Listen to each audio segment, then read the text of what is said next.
Bismillahirrahmanirrahim. Alhamdulillahirrabbilalamin. Wassalatu wassalamu ala asyrafil anbiya'i wal mursalin wa ala alihi wa sahbihi ajma'in.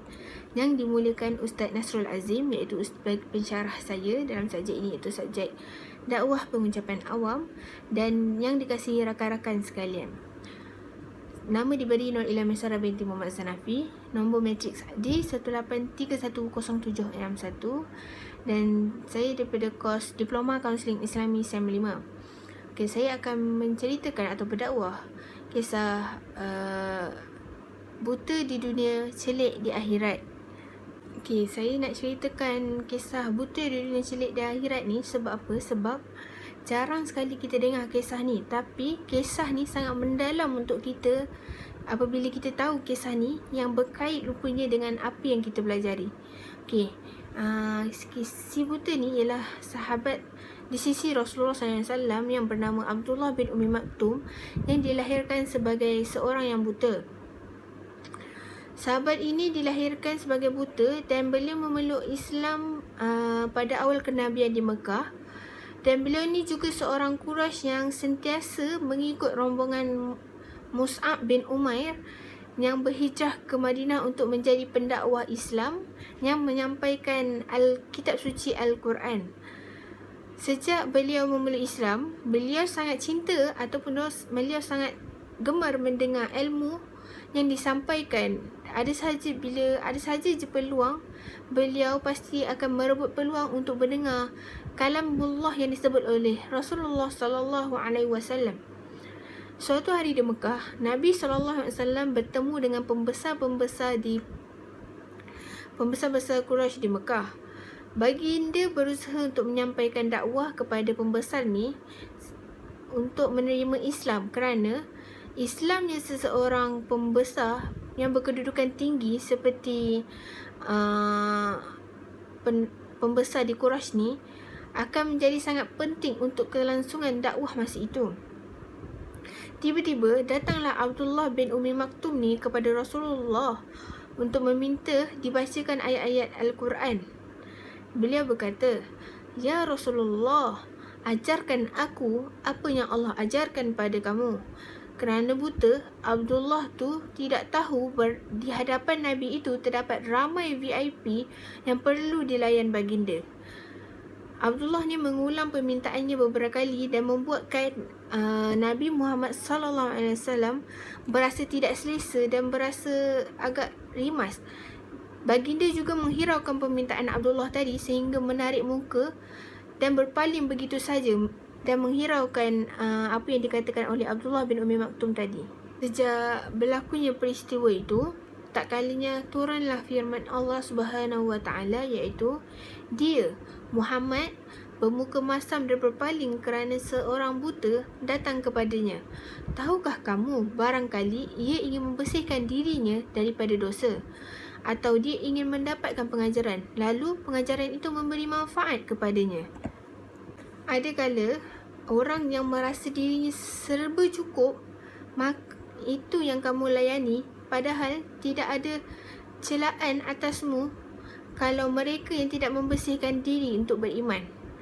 Ada pun orang yang datang kepadamu yang dengan bergegas untuk mendapatkan pengajaran, sedangkan ia takut kepada Allah, maka kamu mengabaikannya. Sekali lagi, jangan begitu. Sesungguhnya ajaran Allah itu satu peringatan, maka sesiapa yang menghendaki tentulah ia memperhatikannya. Ajaran-ajaran itu terdapat di dalam kitab-kitab yang dimuliakan, yang ditinggikan lagi, disucikan di tangan para utusan yang mulia, lagi sentiasa berbakti, iaitu surah Abasa ayat 1 hingga 16. Betapa mulianya si buta itu Abdullah bin Maktum di sisi Allah. Allah turunkan 16 potong ayat demi seorang buta. Sejak menerima teguran ilahi itu, Abdullah ni dimuliakan oleh Nabi Muhammad SAW setiap kali dia datang. Diperuntukkan tempat khas untuk si buta itu untuk menyambut kedatangannya dengan bersungguh, bertanya keperluannya dan menunaikan segala permintaan si buta itu. Di Madinah, dia berganding dengan Bilal bin Rabah sebagai muazzin. Ada kala Bilal azan dan dia iqamah, dan ada kala dia azan manakala Bilal pun iqamah. Pada waktu pagi bulan Ramadan, Bilal akan melaungkan azan pertama untuk mengejutkan sahur, manakala Abdullah akan azan subuh. Walaupun matanya buta, tapi hati dan jiwa dia celik, tinggi untuk agama Islam. Walaupun diberikan pengecualian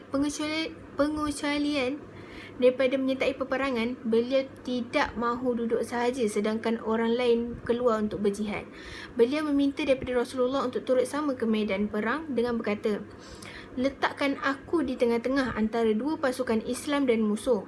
Serahkan kepada aku panji, biar aku memegang dan melindunginya. Jangan bimbang, aku seorang buta, aku tak mampu untuk lari." Pada tahun 14 Hijrah, Saidina Umar telah mengarahkan umat Islam untuk memerangi Parsi habis-habisan. Umat Islam segera menyahut seruan khalifah itu, termasuklah si buta Abdullah bin Ummi Maktum. Seperti biasa, Abdullah diberi tugas untuk memegang panji Islam, dipakaikan kepadanya baju besi dan diletakkan di tengah-tengah. Berlakulah perang Qadisiyah yang dahsyat, yang tak dijangka oleh para sahabat, yang berlanjutan sehingga 3 hari lamanya. Akhirnya, Islam diberikan kemenangan oleh Allah Ta'ala. Parsi gugur dan tanah air sendiri. Islam tertegak di bumi syirik itu, meletakkan Islam sebagai kerajaan yang terbesar di dunia. Namun, bayaran kemenangan itu juga besar. Beratus perjuangan, Islam terkorban, menemui syahid. Di antara mereka adalah si buta Abdullah bin Ummi Maktum. Jasad beliau ditemui terkujur kaku, berlumuran darah, berbaring dalam keadaan memeluk panji Islam. Beliau juga berhadap dengan jasad Abdullah bin Ummi Maktum dan beliau kata, "Berbahagialah Abdullah di alam sana, walaupun dihijab pandangannya di dunia. Pasti di sana mendapat sepasang mata yang dapat melihat apa sahaja segala keindahan dan nikmat syurga." Kat situ nak dikatakan, malulah kita yang sempurna sekali sifat ni, tetapi sangat berkira walaupun untuk mengalirkan setitik peluh di jalan Allah. Sedangkan kita ni kadang-kadang berat untuk melangkahkan diri ke masjid, dan berat juga untuk kita join segala ilmu dekat dunia ni. Terlampau banyak sebenarnya pengongsian agama yang berbagai-bagai. Ada yang buat sekarang ni sebabkan COVID-19 ni, ada yang dibuat secara online, ada yang dibuat ramai-ramai, ataupun kadang-kadang kita ni nak pergi ke masjid pun rasa berat. Sebab apa? Kita rasa duniawi ni sayang untuk kita tinggalkan. Dunia yang kita sayang, yang kita takut untuk tinggal ni, kita tak sedar sebenarnya akhirat yang menanti kita. Kita tak tahu hari kiamat ni datang bila. Jadi, bersedialah, ambillah pengajaran daripada kisah ini. Janganlah kita rasa kita ni tak pernah sekolah agama, tak pernah belajar agama, kita ni tak patut belajar agama. Jangan. Ingatlah, selagi kita ada di dunia, selagi tu kita boleh cari ilmu-ilmu agama yang ada.